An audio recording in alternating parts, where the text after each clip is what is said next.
Então, obrigada, Leonardo, pela presença.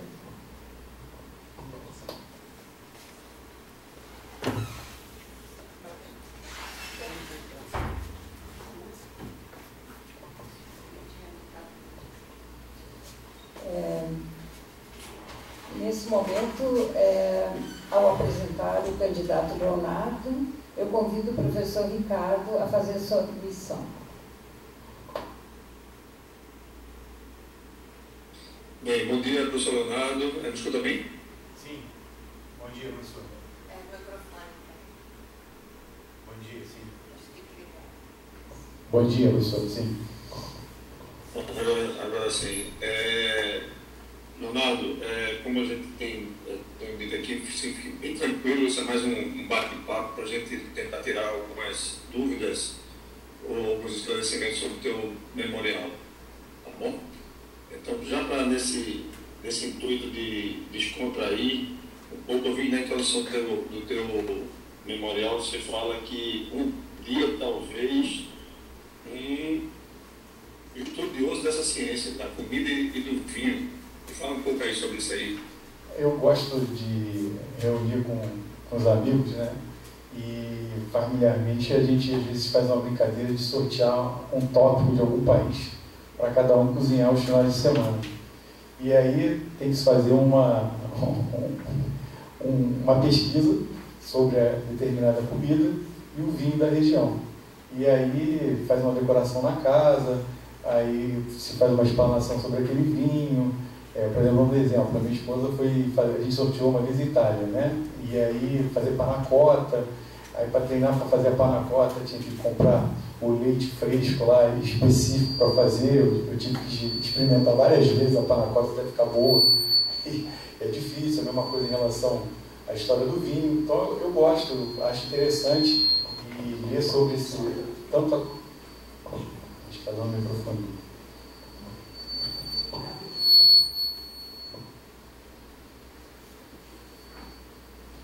Melhorou, pode continuar. Então eu gosto de ler, né, essa parte da culinária que se popularizou muito com os programas de Masterchef e sempre que possível eu só junto com os outros colegas compro um bom vinho também para a gente poder apreciar. E aí eu, no futuro, podendo estudar isso, eu vou gostar. Dito isso, eu gostaria de só dizer o seguinte, que caso você seja aprovado, você tem um compromisso de demonstrar essa ciência para essa banca examinadora, tá certo? Claro. Isso aí vai ser um compromisso que você vai assumir. e ainda nesse tema, vamos dizer assim, de quebra-gelo, eu vi que você é torcedor do Flamengo, é isso? Positivo. Positivo, né? Então, uma pergunta agora que, dependendo da sua resposta, pode ser decisiva na sua classificação ou não. Quem é o campeão de 87? É o esporte. Quem é o brasileiro de 87? É o esporte. É o esporte, né? O primeiro negro é flamenguista, desculpa dizer isso. Nada com uma pressão. É brincadeira. Vamos seguir aqui. Professor, eu vi aqui a sua trajetória da graduação no ano 2000, né? Isso me corrija se algum dado aqui eu não for correto nas minhas anotações, e às vezes a minha letra também fica um pouco difícil de entender. Depois fez a especialização na Federal em 2004 e em 2010 o senhor concluiu seu mestrado na São Leopoldo Mandic, é isso? Positivo. Porque só em 2020 esse gap aí para o doutorado, todo esse tempo? Eu sofri um acidente, professor, está até relatado aí no meu memorial, logo após que eu me casei. E foi uma tentativa de assalto aqui no Rio de Janeiro, que cada vez mais a gente, infelizmente, sofre isso. Ontem teve o falecimento até de uma médica, né, que estava dentro do Hospital Marcílio Dias. Eu estava chegando, nessa época eu era RM2, né, ou seja, temporário da aeronáutica, e às sextas-feiras a gente recolhia as fardas, e a farda da aeronáutica é azul. Minha esposa também era da aeronáutica. Então eu estava chegando a casa, no Recreio dos Bandeirantes, todo umas 19h30, mais ou menos. E aí, quando eu estava abrindo o portão da garagem, um carro, um Astra prata, parou à frente. E o carona já saltou do carro com uma arma em riste. Eu falei, pô, ele vai atirar, ele vai estuprar minha esposa, vai ver a farda azul, né, porque é muito parecida com a da PM aqui do Rio de Janeiro. E aí, numa ação desesperada, eu dei ré, só que eu já tinha tirado o cinto do meu carro, do cinto do motorista. Minha esposa ainda estava de cinto. E eu abaixei, ela abaixou também. O carro andou mais ou menos uns 30 metros do meio-fio, bateu numa árvore. O banco quebrou. Então eu fiz um trauma na coluna L4, L5, S1. Eu fiquei sem sentir as duas pernas. Aí dali eu fui retirado pelo bombeiro, fui para o Hospital Municipal Lourenço Jorge, que é um hospital perto aqui da região onde eu morava, que era no Recreio, que é na Barra da Tijuca. Dali depois eu fui transferido para o Hospital do Galeão, da Força Aérea do Brasil, né? E lá eu fui atendido pelos doutores Lapenta, Orlando Maia, que verificaram lá nos exames que eu tinha microexplosões e listese nesses níveis. E aí eu fiz corticóide, ficou naquela indecisão se eu ia ser operado ou não. Não foi operado, e aí o tratamento foi imobilização torácica, né, usando aquele colete todo. E eu demorei em torno de 1 ano e meio a 2 para poder voltar a ficar em pé, sendo que a perna esquerda demorou muito mais, essa neuropraxia e constantemente a movimentação do pé, principalmente. Usei órtese, né, nesse período, e aí, quando eu comecei a tentar fazer a transição para a muleta, via que eu tinha uma instabilidade. Aí foram verificar que eu tinha rompido todos os ligamentos do joelho esquerdo. Aí eu fui operar o joelho esquerdo, só que fizeram hack, não fizeram anestesia geral. Isso atrapalhou de novo a parte neurosensitiva. E aí eu regredi, mas com muita persistência, fé, botando muito, eu sou muito católico, sou devoto de Nossa Senhora Aparecida, Nossa Senhora de Fátima e São Bento. Então botei tudo na mão deles e fiz muita fisioterapia. Eu fazia fisioterapia 5 dias na semana. Aí consegui vencer essa batalha e voltar a operar. E aí isso, eu já estava no mestrado, eu tive que parar, principalmente o domínio Conex, que ainda estava no fim e era presencial, eu não tinha como terminar. Por isso que deu esse gap. Aí logo depois disso, quem foi fazer, por decisão do casal, o doutorado foi minha esposa. Primeiro a gente já tinha o Matheus, que era recém-nascido, e aí depois que ela terminou os créditos, e aí eu fui fazer o doutorado após isso, dando sequência até mesmo no tratamento que ela fez no doutorado, também foi em cima de placas customizadas para cirurgia ortognática. Ela fez a seção de mandíbula, eu fiz em cima da paraestotomia sagital. E essa patente que o senhor tem, que eu vi aqui no seu memorial, é produto do doutorado ou ainda do mestrado? Do doutorado. Do doutorado, né? Isso. Que é uma coisa, não é fácil, né, para a gente estar tendo patente, enfim. E no que é que o senhor espera na Universidade Federal, do ponto de vista de pesquisa, de outras patentes, continuar trabalhando na mesma linha? Essa patente está depositada aonde, especificamente? No IPI. Em alguma universidade ou não? Não, junto com a São Leopoldo Mandique, professor. Porque como começou com a minha esposa... Na Universidade Federal? Aqui na Federal eu tenho um trabalho também, junto com dois, porque eu fui professor substituto aqui, em 2018 a 2020, aqui na universidade, na graduação. Então a gente tem alunos aqui que são também, que têm a característica de serem incentivados a fazerem linhas de pesquisa. E eu terminei o trabalho, vai ser publicado. Aqui tem registro na plataforma Brasil, que é em cima de próteses de articulação temporomandibular. O que a gente fez? A gente pegou uma prótese customizada de um paciente que foi operado, replicamos as 10 fossas, né, e 2 componentes condilares. Fizemos imersão em soro, isso é um processo de inserção mecânica. E aí fizemos 5 milhões de ciclo a 5 Hz e a 10 Hz, sabendo que no ser humano é só de 1 a 2 essa frequência, e fizemos isso, 10 milhões, 15 milhões, 20 milhões, 25 milhões. Isso em conjunto aqui com a COP, que é a parte de engenharia aqui da UFRJ. Depois disso, através do convênio com outros setores aqui na universidade, a gente fez a microtomografia para ver as áreas de desgaste, e após a gente levou isso para o INT, Instituto Nacional de Tecnologia. onde a gente fez o MEV, que é a microscopia eletrônica de varredura, para saber exatamente se haveria exposição do componente de titânio em relação ao desgaste do polietileno submetido a isso tudo. E em conversa com os professores lá do MT, não existe uma BNT para prótese de ATM. Então, e a gente sabe que no mercado hoje a gente tem 13 tipos de prótese de ATM. E isso corroborou junto com a intenção, depois que eu terminei aqui o período de professor substituto na graduação, eu recebi o convite da professora Maria Aparecida, que é a chefe da pós-graduação e da residência, de ser um professor colaborador. E aí isso está servindo como base para indicar a compra de próteses customizadas aqui por serviço. Porque aqui o serviço, o senhor deve saber, na área do senhor, tem muita patologia. E tem muita patologia com desarticulação. E a gente não tem o serviço de microcirurgia aqui no HU que faça essa parte de cirurgia microvascular. Então a opção é caminhar para reconstruções onde tem envolvimento ATM com próteses customizadas. E aí isso serviu também de linha de pesquisa e eu pretendo aqui na universidade continuar botando em prática linhas de pesquisa, não só com isso, mas também com materiais de BMP, né? Que é uma nova realidade também de reconstrução. E existem alguns contatos de algumas fábricas estão esperando o registro de Anvisa para fazer contato para a gente fazer pesquisa e a utilização do BMP nessas reconstruções também. Ok.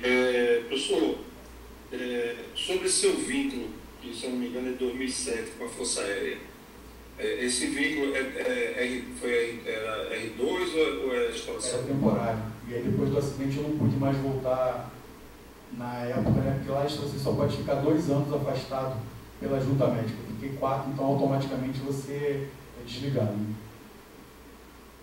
Não, porque eu queria entender exatamente isso, porque se fosse vínculo, vamos dizer, efetivo e com concurso para DE, como é que iria ficar essa situação aí? Só mais uma pergunta. No que ou em que o senhor espera contribuir no ensino da graduação aí da Universidade Federal? Por que o senhor acha importante fazer parte desse time de professores da graduação da Universidade Federal do Rio de Janeiro? Primeiramente, eu já conheço os 2 professores, já trabalhei com os 2 professores que fazem parte da graduação, tanto o professor Gerson como o professor Jonas. Conheço as características dele, sei que didaticamente são excelentes professores, então a gente tem que se esmerar sempre nos melhores para poder fazer parte, e a minha trajetória foi sempre visando ser professor de uma faculdade onde eu pudesse trabalhar em equipe, né, desenvolver muitas coisas com os alunos, porque existe até um detalhe, professor, que eu sou com certeza, que é revisor de vários artigos e de revistas, uma passagem do professor Larry Peterson, que foi o quê? No último edital dele, no último parte escrita que ele fez, antes de falecer em 2003, ele colocou exatamente por que você ser professor, acadêmico, pesquisador, né, ou você ficar na vida privada. Então, são coisas intangíveis. O prazer de você ser professor, quem você vai formar, e se esse profissional depois ele criar habilidades éticas, que quando eu tive um período na Marinha, onde a gente falava da rosa das virtudes, né? Então, você ter honra, ética profissional, você ter zelo com o seu colega, ter abnegação, que a vida de professor é abnegar, em vários sentidos, tanto da família, como de outros prazeres. Então, eu penso que é um conjunto que é formado por influência de outros professores na minha carreira e que eu vejo que é multiplicador, professor, quando você tem um grupo de alunos que você vai passando aquela formação, isso vai sendo amplificado, multiplicado, né? E é diferente quando você está no consultório, você tem que experienciar muito tempo com uma única pessoa, ou seja, você precisa de muito tempo para aquilo ter multiplicação. Então a gente vê que hoje os professores universitários, a pandemia mostrou muito isso, a importância da pesquisa, né? como eles podem influenciar em políticas públicas. Infelizmente, os nossos governantes às vezes não acompanham o que as universidades públicas indicam, mas nós temos pesquisas largamente divulgadas dentro das faculdades federais, estaduais, que mostram soluções para problemas que são fáceis dentro do município, dentro do estado, e que pode ter repercussão a nível de país. Então, o professor ele tem um alcance, quando ele faz pesquisa, de publicar aquilo em qualquer parte do mundo, né? Qualquer um pode ter acesso, e aquilo vai ser perpetuado, ou vai ser melhorado por outros professores. Então, hoje em dia, a formação do aluno, através de tecnologias, que a gente pode desenvolver aplicativos na metodologia de ensino deles, estimulando. Hoje nós temos a parte 3D muito em voga, né? Hoje existem já simuladores que você pode utilizar no treinamento desses alunos. Então, eu acho que são linhas de pesquisa que podem ser solicitadas, tentar desenvolver não só na cirurgia, mas em conjunto com todas as outras especialidades. Você sabe que tem esses aplicativos de 3D, onde o paciente, o profissional de formação, o discente, ele consegue, por exemplo, fazer um planejamento e ter a sensação de como está fazendo um canal, quando ele está fazendo uma osteotomia. Então, isso acho que facilita e engrandece, né, a formação do aluno. Eu acho que eu posso ajudar muito no trabalho desde 2006, utilizando software de planejamento virtual em cirurgia ortognática. Né? Eu gosto muito dessa parte do virtual. Claro, ela tem que ser corroborada com outros testes, como partes mecânicas, quando você testa a placa, e corroborada depois com testes clínicos randomizados. Ok, professor. Parabéns por submeter-se ao processo, né? Desejo sucesso aí e parabéns pela história de superação. Obrigado, senhor. Um grande abraço e boa sorte aí em todo o processo. Obrigado. Lembrando, quando eu me filiei ao colégio, brasileiro de cirurgiões, na época o senhor que era o presidente. E depois o senhor foi reeleito, depois teve um mandato entre o seu primeiro mandato e o segundo. Eu entrei porque na época eu precisava ainda de três assinaturas de indicações para poder fazer parte do Colégio Brasileiro. E quando eu adentrei, o senhor que era o presidente. Tem essa memória bem marcada aqui na memória. Quer dizer que eu tenho essa responsabilidade. Também. Tá bom, então um abraço aí e sucesso. Obrigado. Muito obrigada, professor. Então, nesse momento, eu gostaria de convidar o professor Airo para fazer os seus questionamentos. Bom dia, Leonardo, me escuta bem? Sim, professora, bom dia. Parabéns pela sua trajetória e pelas superações que já teve. Tá? Vou fazer algumas perguntas para esclarecer um pouco algumas dúvidas que eu fiquei no seu memorial e para a gente poder conhecer até um pouco mais, né? Um pouco da sua história no memorial.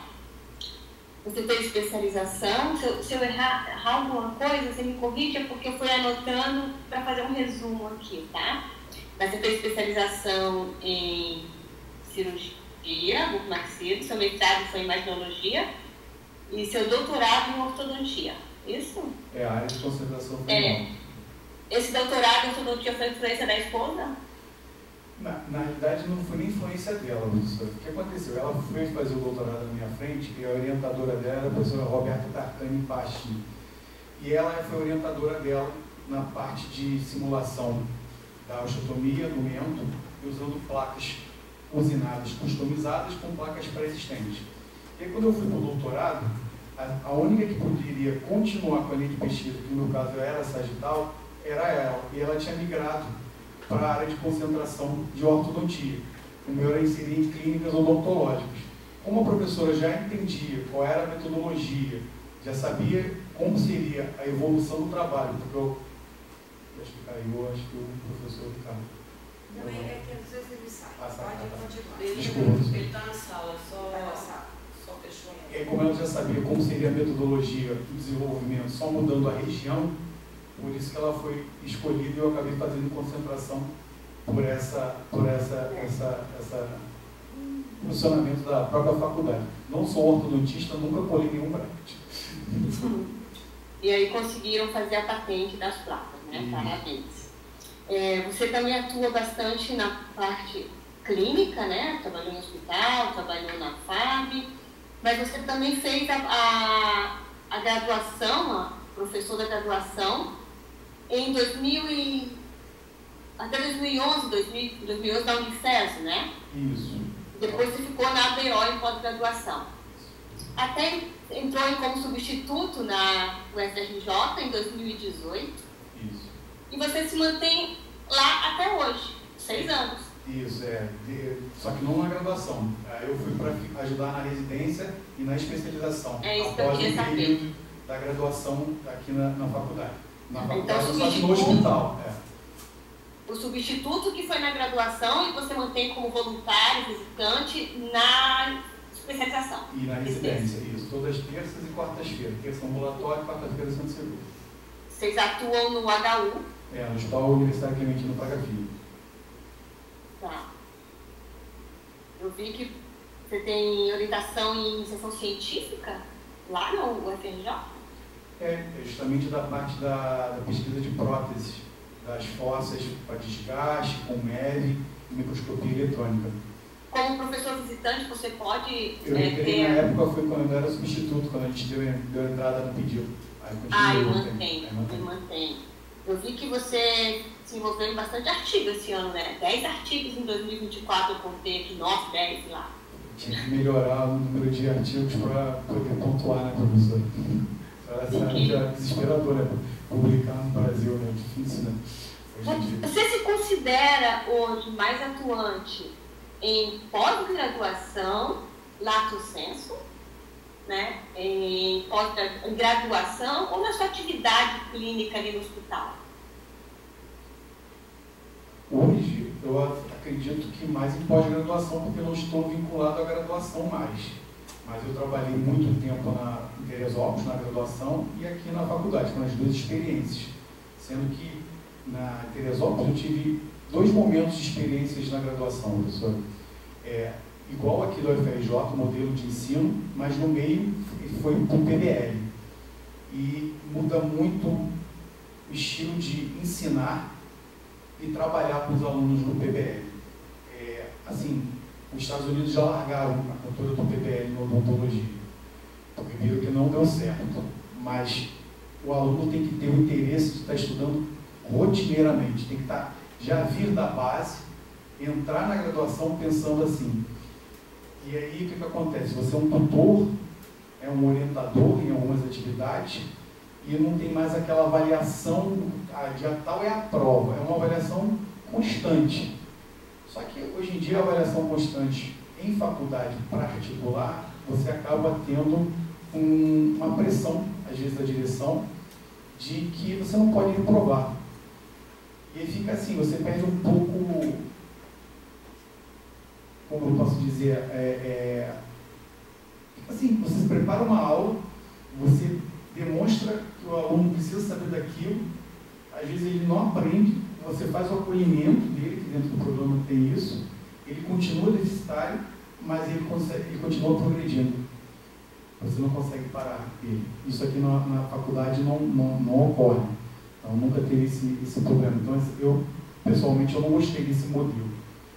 Mas atualmente, voltando à pergunta da senhora, hoje eu me encontro mais dentro de pós-graduação, por não estar vinculado a nenhuma graduação. Tá? Tanto na ortodontia, né, que eu sou professor convidado para poder fazer a parte de cirurgia ortognática, de dar aula, participar da clínica de orientação aos pacientes, como aqui no HU, que é vinculado ao FRJ. Leonardo, eu vi que você falou sobre desenvolver um aplicativo, né? Que é ensino à distância, auxílio ensino à distância. Você sabe que está tendo um lobby muito grande para a odontologia ter ensino à distância, né? E a ABENO está na campanha contra isso. O que você acha desse seu aplicativo influenciar, melhorar? Qual a sua opinião sobre isso? É um complemento, professora. Não acho que a odontologia deixe de ser presencial e com atividade prática. Eu acho que o aplicativo... Por que eu pensei no aplicativo? Na pandemia, meu filho, com 6 anos, ele estuda num colégio São Bento aqui no Rio de Janeiro, ele foi alfabetizado, assim como nós estamos hoje fazendo a nossa fruição, né? A fruição de memorial. Ele não sabia ler nem escrever. E ele conseguiu fazer isso com essa tecnologia. E depois se tornou em forma híbrida e hoje, óbvio, é completamente presencial.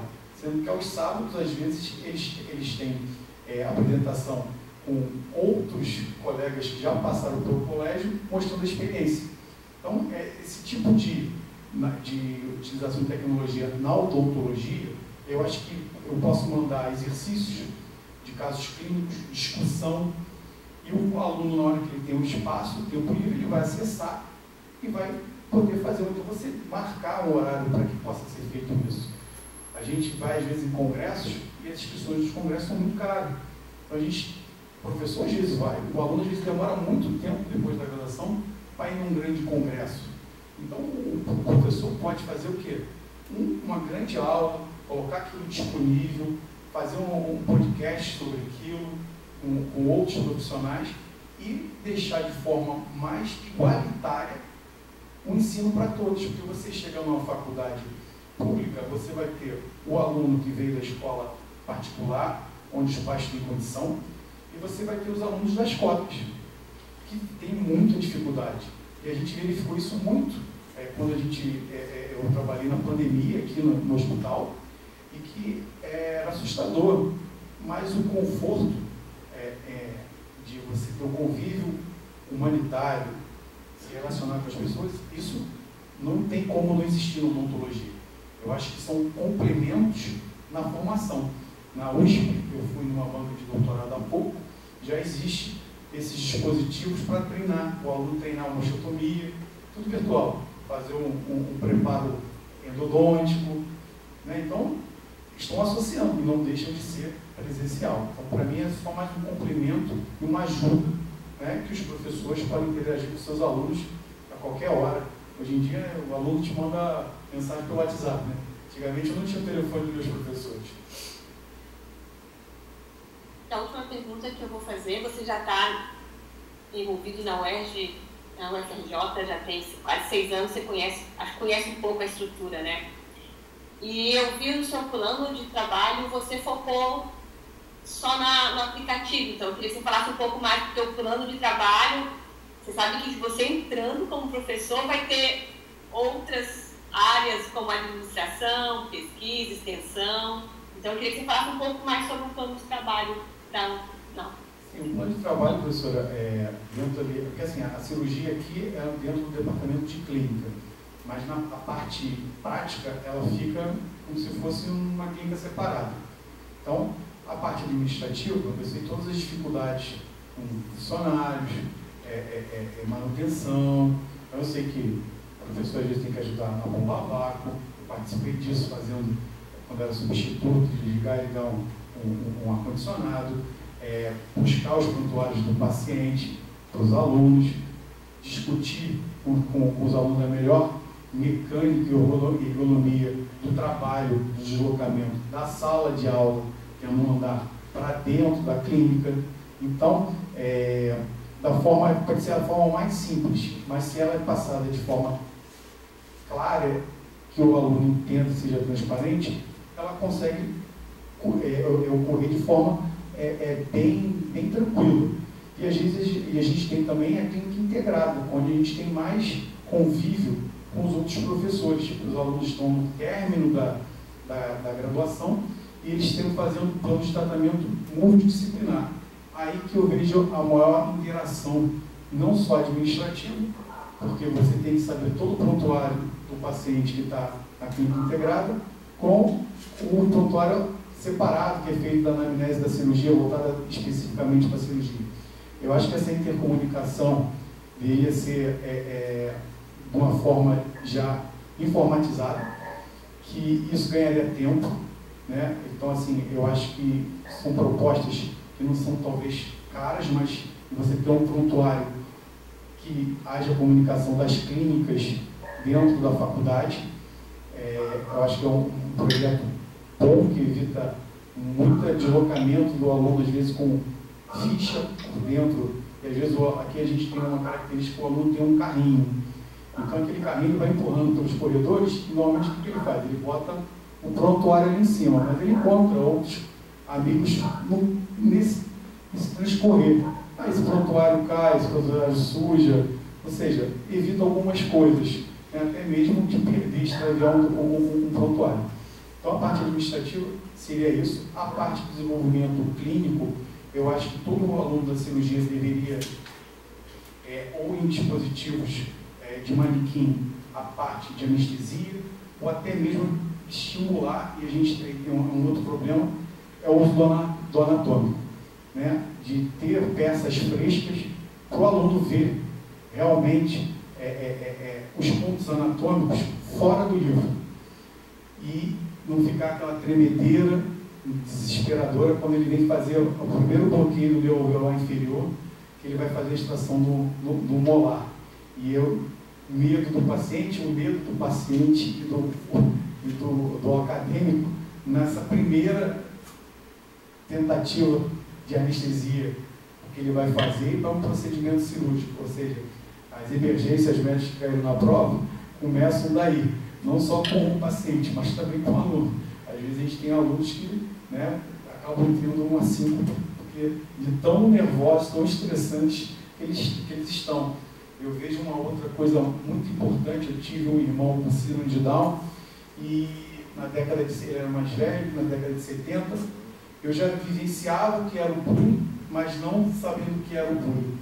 E hoje nós temos uma realidade, tanto dos professores se prepararem, mas como convívio dos alunos entre eles, que é os pacientes do espectro autista. Isso eu já vejo esses pacientes na pós-graduação em curso de ortodontia. Na cirurgia ainda não tive essa experiência, mas é uma experiência desafiadora, professora, porque existem já orientações, por exemplo, de seminário, onde está a turma toda, ele não está, porque aquilo é um desconforto para ele, a avaliação da monografia dele de pós-graduação ser separada, ele ter um tempo diferenciado para fazer o laboratório, e eu acho que é uma nova realidade que nós, professores, vamos ter em breve nos cursos de pós-graduação. Já tem pós-graduação, mas na graduação. Eu não vejo a gente nesse preparo nas universidades, não sei como está aqui na universidade, não posso dar um parecer em relação a isso. Quando eu estava aqui em 2018, não tive nenhum paciente, nenhum aluno, desculpa, com o espectro autista, mas eu acho que os professores precisam ser preparados, isso tem que ser passado para os alunos, e até a mesma forma que vai ser avaliado esse aluno, porque eles vão chegar, professor, intelectualmente, tem alunos que são extremamente fora de série. Ponto satisfeito. Obrigada, Leonardo. Boa sorte aí no processo. Obrigada. Obrigada, professora. E convido, então, o professor Renato a fazer a sua comissão. Bom dia, Leonardo. Tudo bom? Primeiramente, eu gostaria de parabenizá-lo pelo seu memorial. Alguns dos questionamentos que eu tinha para você já foram esclarecidos com os professores que me antecederam, mas eu gostaria de saber da sua patente se ela foi comercializada, se ela de alguma forma ela foi criada e ficou, ou se ela foi inserida no mercado de alguma forma. Professor, tem a empresa a fábrica, né, que usinou as placas foi a Calmec. Né? Então existe aí a faculdade, né, no caso, junto com ela, que é a decisão comercial, eu só fui parte de desenvolver e fazer a pesquisa. Né? Isso é uma coisa comercial que quando você faz dentro da faculdade você abre mão, né, dessa parte.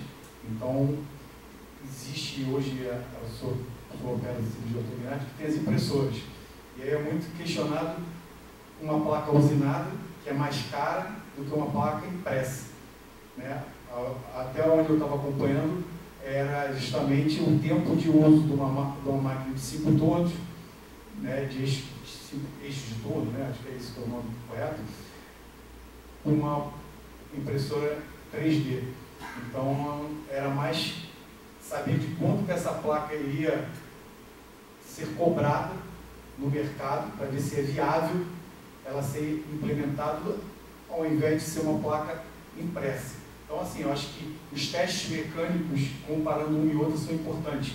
Da placa impressa com a placa usinada, para ver as estabilidades, micromovimentações, pontos onde um parafuso pode soltar, se você coloca o primeiro parafuso após uma osteotomia, mais perto da osteotomia, ou se você tem que ter uma distância específica, as zonas de tensões da maxila, como na mandíbula. Por exemplo, nos artigos publicados da parte de mandíbula, de sagittal, só fazendo um parêntese, existia aquela placa dupla da Osteomed Double Row, que foi utilizada por muito tempo, que ainda se utiliza. Eu usei muito essa placa.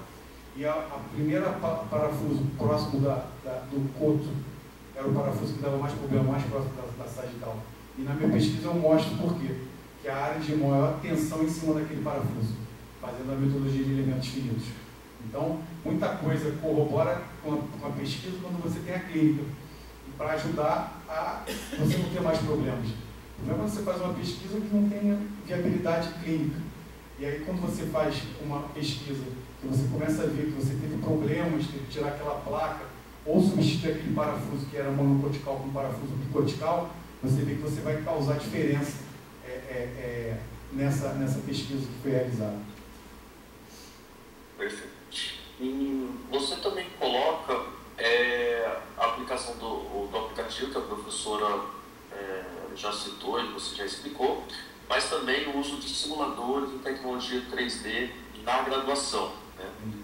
Como você pensa, que tipo de simuladores você se refere? Que você só cita esses simuladores e a tecnologia 3D, mas me explica de uma forma clara no seu memorial como que seria isso em termos de plano e de implementação e viabilização desse processo.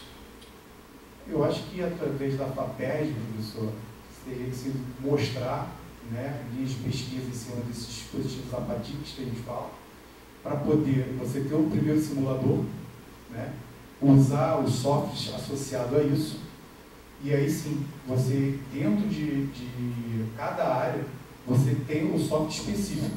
Então, se eu tenho para cirurgia, onde eu vou fazer osteotomia, eu vou ter um módulo de cirurgia.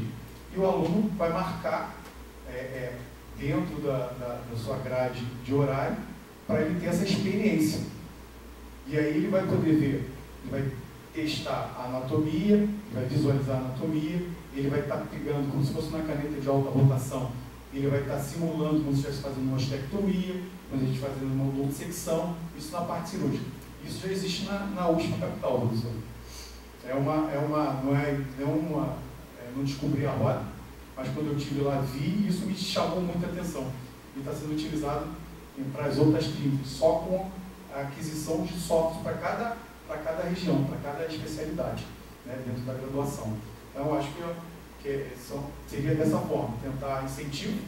Eu não sei se aqui na faculdade é possível essas parcerias público-privado, que se pode, eu acho que qualquer um que tem um dispositivo desse, querer colocar dentro de uma universidade federal, onde isso vai poder ser testado e vai gerar trabalhos, artigos, acho que dependendo da relação da faculdade com esses distribuidores, com essa tecnologia, eu acho que essa parceria público-privada poderia ser uma forma, sem ser só a nível governamental.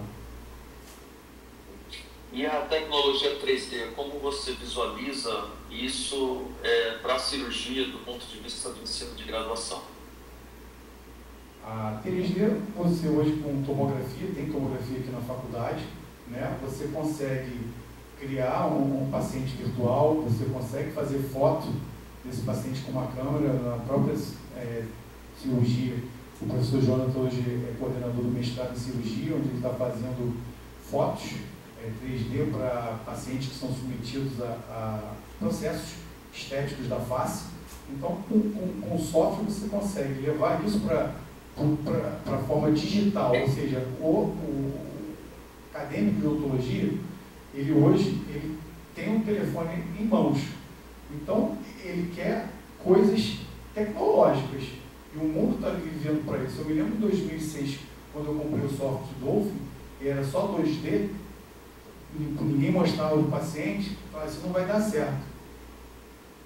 Nunca vão continuar fazendo cirurgia de modelo no articulador, cortando gesso. E hoje em dia, se abandonou a plataforma de Erickson, se abandonou articulador semi-ajustado na cirurgia ortognática, hoje só fala do planejamento virtual 3D, onde você mostra com grande exatidão, muito próximo do que você vai fazer no paciente. Então, eu acho que é mostrar para o aluno qual é o fluxo entre você pegar um paciente, colocar aquelas imagens de Dicom, ver, por exemplo, simular, no caso da cirurgia, você simula, mas, por exemplo, movimentações ortodônticas você consegue fazer com software, o aluno pode ter noção disso. Você consegue mostrar para o paciente, para o aluno, onde ele está passando o nervo, com aquela espessura, o aluno se adaptar a usar essas ferramentas, para ele não chegar no consultório, eu não vi nada disso na minha graduação, eu não sei mexer em nada, e o mercado particular, ele é avassalador. Hoje você tem clínicas profissionais que tem tomógrafo com NPI dentro de clínica, scanner, impressora 3D, ou seja, tem um laboratório de impressão 3D. Isso serve demais para o aluno entender como é que é. Olha, vamos fazer só uma mandíbula, aqui você vai simular uma osteotomia, então você vai simular aqui qual vai ser a margem de ressecção desses cistos que a gente vai fazer, ou de curetais, qual vai ser o defeito ósseo, o que vai ficar de parede. Eu acho que tem muita coisa que pode ser utilizada da tecnologia de software 3D para a graduação, para o dia a dia. E você pensa isso ser viável dentro de um cronograma que geralmente é bem restrito da graduação? Você entende a viabilidade disso, considerando que as impressões demandam muito tempo para serem prontas e confeccionadas, e a aplicação disso em sala de aula? É esse plano que eu gostaria de entender melhor como que você desenhou isso. Assim, por exemplo, uma impressora básica, uma Minicube, que pega crânio, você demora em torno de 4 a 6 horas para fazer a impressão. Né? Então, ela vai passar por uma cor. Então, você teria que ter um laboratório que não é só para cirurgia, é um laboratório da faculdade, onde outras especialidades podem utilizar também. E você vai colocar na grade dos alunos passarem por esse laboratório durante vários períodos da faculdade. Ele não vai só na cirurgia chegar lá, o que é uma tomografia, o que é uma imagem Dicom, como é que eu faço o transporte disso? Não, isso seria de forma crescente durante os 5 anos de formação do aluno. Entendeu? Eu acho que tem que criar o laboratório, o fluxograma do laboratório. Tem uma pessoa ali, um professor, né, que em cada área ele vai dizer onde eu posso utilizar, quais são os benefícios da tecnologia 3D. E ele vai lentamente fazendo. Quando ele chega na anatomia, eu posso imprimir peças para poder mostrar coisas anatômicas. Em vez de ir no laboratório de anatomia, ele pode ter um crânio impresso e você mostrar, por exemplo, da aula de todos os forames, de técnica anestésica, de posicionamento. Então, onde estão as estruturas nobres, eu acho que serve. Claro, depois que você imprime, você passa a ter já um laboratório tendo coisas específicas que os alunos iniciais já vão passando. Claro que durante a clínica, o aluno que estiver já no final da faculdade, ele vai pegar pontualmente alguns pacientes, né? Claro que economicamente isso não fica inviável, mas ele pode pegar um ou outro paciente naquela formação final dele que ele possa utilizar e acrescentar num plano de tratamento. Não vejo que seja inviável. Claro que quem tem um em cirurgia sabe muito bem, né? Não tem nenhum. Não adianta ter só uma impressora, não adianta ter só um moço, tem que ter mais de um para poder dar vazão numa faculdade que tem tantos alunos. Né? Perfeito. E na pós-graduação, como que você define a sua linha de pesquisa frente à linha de pesquisa que já existe na UERJ? Na UERJ? Na Federal do Rio de Janeiro. Assim, a gente está marcado agora, por exemplo, dia 16 de dezembro, segunda-feira que vem, fazer a primeira prótese customizada de um paciente que foi operado 20 anos atrás, uma ressecção de ameloblastoma, que foi colocado placa de reconstrução e fixação no cone. Essa placa fraturou e hoje ele tem osteólise da cabeça da mandíbula. E aí vai ser utilizado a prótese customizada, primeiro do serviço vai ser colocada segunda-feira agora, dia 16 de dezembro. Então, em substituição à placa que fraturou e não teria como ter uma reabilitação da ATM. É claro que eu vindo para a graduação, infelizmente eu não vou estar mais na pós-graduação e na residência, mas existem outros professores hábeis também para poder continuar dando feedback do que está sendo feito de resultado. Então, a sua linha de pesquisa você definiria como as próteses customizadas. E as placas. As placas a gente não conseguiu colocar aqui dentro da especialização da residência. A prótese, sim. Porque a placa customizada para cirurgia ortognática é muito cara, né, professor? Então, a prótese ficou, em casos de reconstruções, onde a indicação do paciente desse no SUS é mais justificável do que você... Tudo bem, o paciente tem um problema funcional, mas não é uma urgência, tampouco uma emergência. Fica inviável por causa do recurso que é disponibilizado para o serviço. Entendeu? Mas nas placas customizadas, eu acho que isso vai ficar. Se Deus quiser e vocês permitirem, passar para a graduação aqui da faculdade, que é um desejo bem antigo, e que eu desejo, se o Papai do Céu e vocês permitirem, conseguir. Perfeito. E meu último questionamento seria com relação ao tripé da universidade, né? Qual você se identifica? A gente, como docente, você tem que acabar desenvolvendo os três, mas sempre tem uma dedicação, uma identificação maior com um deles, né? Entre ensino, pesquisa e extensão, aonde você se inseriria de uma forma mais eficiente ou de uma forma mais direta, né, dos três? Professor, eu acho que na graduação, tanto na parte de ensino, estimulando os alunos a pesquisa e publicação, onde eu acho que eu mais me encaixo. Perfeito. Muito obrigado. Boa sorte aí nesse concurso e eu estou satisfeito. Tá? Obrigado. Muito obrigado, professor Renato. Convido a professora Patrícia para seus questionamentos. Bom dia, Renato. Primeiro quero parabenizá-lo pela sua trajetória. Lendo algumas questões já foram colocadas pelos colegas, a gente vai seguir.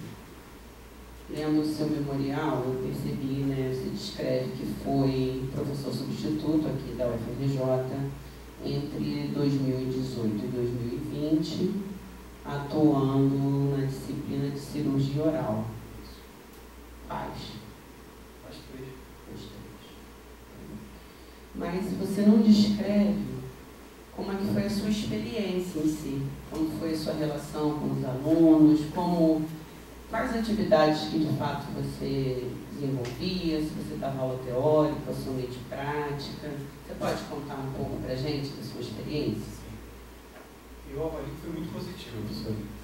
Foi o seguinte, participei dando aula mais teórica na cirurgia 3, acho que na 2, na 1, praticamente só o professor João que dá aula, mas na 2, na 3 eu cheguei a dar aulas teóricas.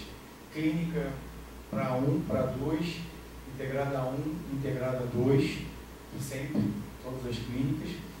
E fico muito feliz que no período que eu estava aqui, nós tínhamos vários monitores na cirurgia. Eu vou lhe dizer que 90% desses alunos que estavam nesse período de 2018 a 2020, que foram monitores nossos, posso citar aqui, nomes como a Júlia, Emily, que foi para São Paulo, fazendo no HC, o Pedro América, que foi fazer em Campo Limpo residência, o George passou para os servidores, tiveram várias, Giovana para cá para o FRJ, outra Giovana passou para a prefeitura, o outro Pedro para a prefeitura. Então, do grupo que estava ali, que a gente incentivou, e às quartas-feiras, especificamente, na hora do almoço, eu não ia almoçar. Você pode perguntar para eles. Eu ficava ali dando questões, discutindo temas que são específicos da prova de residência, os rodapés, as pegadinhas, e muitas deles me relataram: professor, caiu uma questão parecida. Professor, isso aqui realmente era importante.